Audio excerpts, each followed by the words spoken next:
Alright, welcome back to the channel. So today we're going to be installing the Cedar Ridge crank pulley shield. This is a lightweight version. I bought it from SOS, or you can buy it from Cedar Ridge directly.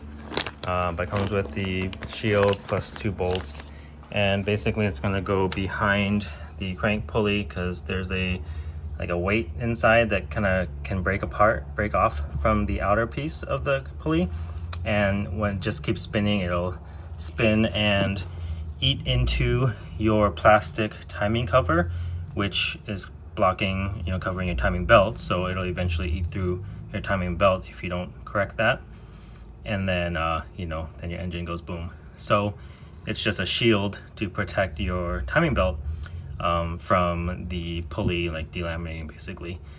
So I'll show you guys once I remove the pulley, but essentially it should be pretty easy. You're just going to remove the 2 accessory belts that go on the crank pulley. You do not have to affect timing or anything like that. The timing belt is separate on a separate sprocket. This is just the accessory pulley. So there are 2 belts. There is the alternator belt, which you can see right here, and the AC belt right there. So the tensioner for the AC belt's right here. The tensioner for the alternator belt is just right here. You're gonna loosen that bolt nut right there, and you move the alternator up and down to tension it. So it should be pretty easy. Just remove this cover with these 2 10 mil or 12 mil bolts, 10 mil bolts. Loosen the nut holding the alternator, push the alternator down to relieve tension, remove the belt, unscrew the pulley on the tensioner on the AC pulley, and then remove tension, remove that belt, and then we're going to remove the crank pulley. Okay, we're going to go ahead and remove these 2 bolts. And then we are left with the nut right here. Okay, it's hard to see, but there's a slot in the block which the alternator rides along. So you're just going to unloosen that nut, and then you can loosen tension on the alternator belt. So this is a 14 millimeter.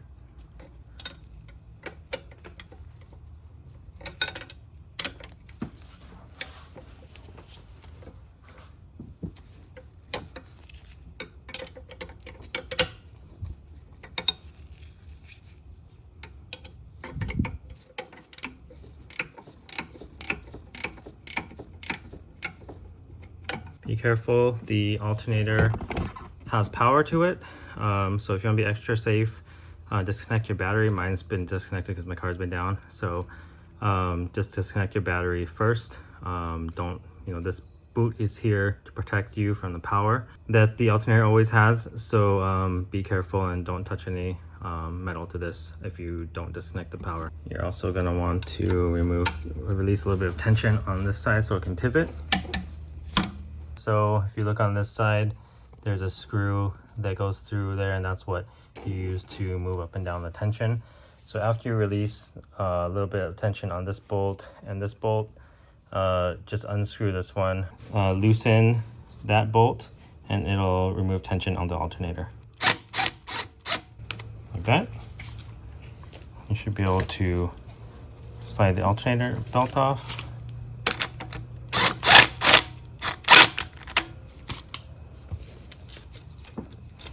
Like that. You should be able to slide the alternator belt off. For the AC, this one's going to work in a similar fashion. So you're going to use that 12 millimeter head to loosen and tighten the tension, but you're going to want to remove the bolt, the nut on the end of that pulley first. Not remove it completely, but loosen it. That way you'll be able to move up and down the pulley by screwing or unscrewing that 12 millimeter right there.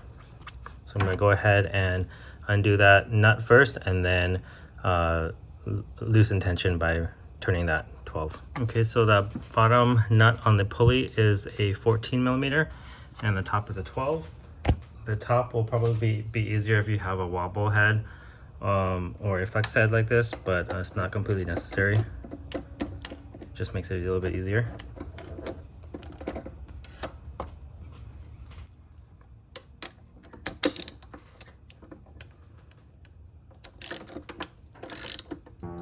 So you're just gonna wanna loosen this until there's enough tension to remove the belt off of the pulley. Next, we're gonna try to remove the crank pulley bolt. So there's actually a tool made for this that has a hollow center. It's hex on the outside, has a hollow center, so you can use it to hold the pulley in place and remove the nut, because you shouldn't turn the crank counterclockwise. It should only turn clockwise in this car. The one I have for B series does not fit on this, so I'm improvising. I'm using a belt to hold the pulley in place. I marked these two spots with white just to make sure it doesn't turn too much. If it starts turning too much, I'm gonna go ahead and buy the socket. But I'll go ahead and try to find that socket and put a link in the description for you guys so you can be prepared, unlike myself. But I'm gonna hold the pulley in place with the belt, use my gun and the crank pulley socket, which I highly recommend. This is a weighted socket, 19mm, made for pulleys. And so hopefully this gun will take it off without too much fuss, without moving the pulley in the wrong direction. Okay, we have success. So this was able to pull it out. As you can see, the pulley did not move. So now you should be able to remove the crank pulley and be mindful that there is a key in there. So there's that notch in there.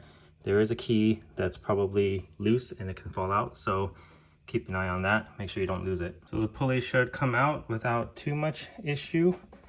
You can see that there's already some play in it. Okay, I removed the crank pulley. So basically I just grabbed it with two hands and kept rocking it, and it was moving out very, very, very slowly. Almost looked like it wasn't moving out, but it comes out. Once again, the key is right there. That may or may not be a good idea if you drop it into that pulley cover. It probably won't be a big deal. You just gotta undo the two bolts and bottom of the cover and pull it out. But anyway, just don't lose that. So here is what we're looking at the crank pulley. This is the back of the pulley. So this is the front side, you can see. This is the back. And so what happens is this ring right here, I think it's a weight, and it's connected probably by rubber. I think it's like, you know, vulcanized into the pulley. And I think over time it breaks apart and separates. And this part I think is heavy. I think it's the weight. So when it breaks apart from this pulley, it ends up spinning because your engine's always spinning. This is connected directly to your crankshaft. What happens is this just spins independently of the pulley.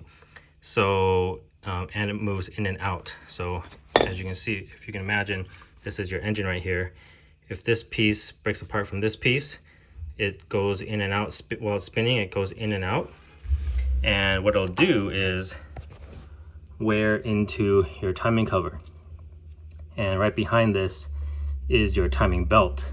So once that wears into your timing belt and destroys your timing belt, then you know this is an interference engine, meaning your valves are gonna contact your pistons and you're gonna need an engine rebuild. So this is just a little bit of security. I believe the pulley shield is gonna bolt into either one or both of these two bolts, and then you're basically done. Okay, so I'm gonna go ahead. Okay, so here's the shield. You can see that it bolts up to right here. So I'm gonna go ahead and remove these two 10 mils.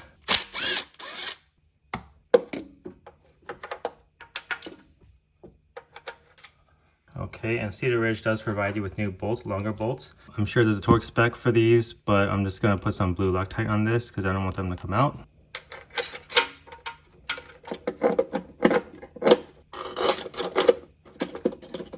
Okay, these go on at 9 foot-pounds each. And now for the crank pulley bolt, that is 181 foot-pounds. So we're gonna go ahead and install this. Keeping in mind the key. You don't want to lose that or knock it loose, knock it off. All right. That's seated.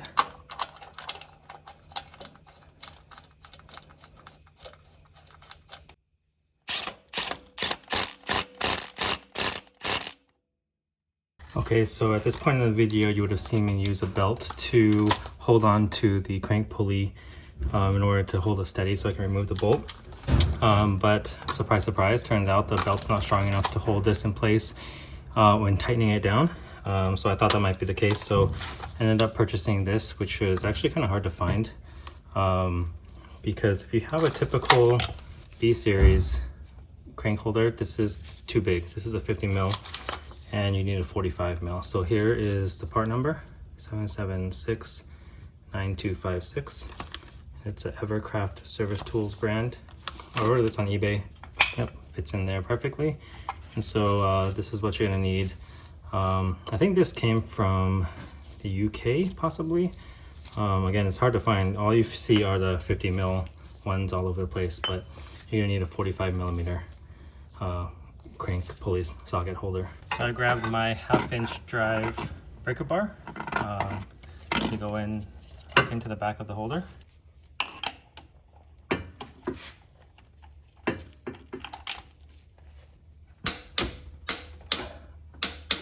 Okay, so that was a little bit on the difficult side just because I don't have the car super high up off the ground. It is high enough to get the transmission out, but my breaker bar is pretty long. I had to basically rotate the crank so this tool was wedged up against this bushing with my breaker bar so I can gain some leverage. Just remember when you rotate the crank that you rotate it clockwise only.